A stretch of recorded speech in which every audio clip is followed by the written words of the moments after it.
De la suite dans les idées est une présentation d'Aligo Innovation. Aligo, de l'idée à l'industrie. Au Canada, l'industrie forestière laisse chaque année des résidus de bois en forêt. Ces souches, branches et copeaux sont gaspillés puisqu'ils sont inutilisables par l'industrie. Deux ingénieurs basés à Latuc, en Haute-Mauricie, Patrice Mangin et Patrice Bergeron, ont eu une idée. Les résidus qui restent en forêt, de toute façon, pourrissent, vont émettre des gaz à effet de serre. On ne fait que les emprunter temporairement pour en faire du carburant et éventuellement on le retournera à la nature. Pour y parvenir, ils ont élaboré une machine mobile et écologique, un pyrolyseur nouvelle génération qui transforme le bois directement en forêt.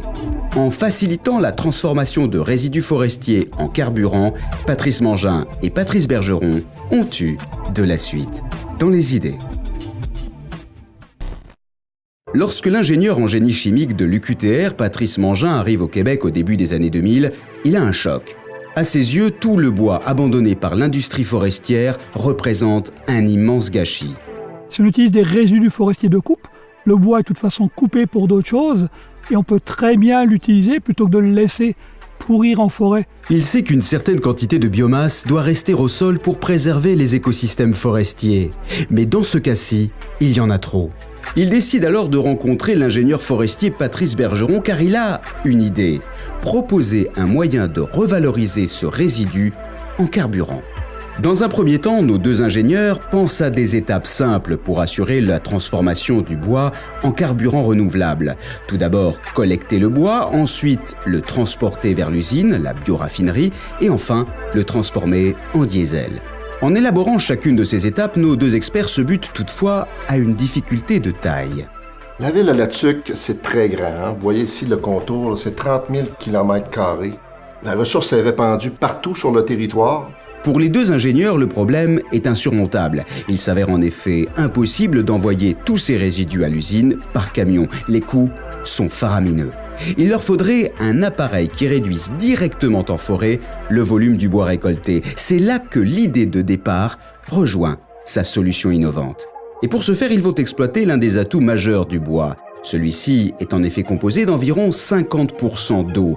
Il suffit de le chauffer dans certaines conditions spéciales pour le réduire en taille et en volume. C'est ce qu'on appelle la densification énergétique. Et pour y arriver, il faut pyrolyser. Donc sur un principe très connu depuis de fait les Égyptiens, la pyrolyse, on a conçu un nouveau pyrolyseur spécifiquement pour nos besoins. Leur pyrolyseur modifié va en effet plus loin que les engins traditionnels. Élaboré en partenariat avec l'Université Western Ontario, la machine se montre légère et mobile et présente l'avantage de ne rejeter aucune eau acide dans l'environnement. Avec ce pyrolyseur, la matière perd son volume d'eau et se décompose en charbon et en huile. Quant aux acides présents dans la vapeur d'eau, ils sont éliminés en les brûlant à l'aide d'une torchère. Ainsi, une fois la biomasse décomposée directement en forêt sur les lieux de coupe, elle devient plus facilement transportable. Donc au lieu d'avoir 35 camions qui vont venir de la région alimentaire, on n'en aura plus que 5. On a donc un gain économique et un gain environnemental à ce niveau-là.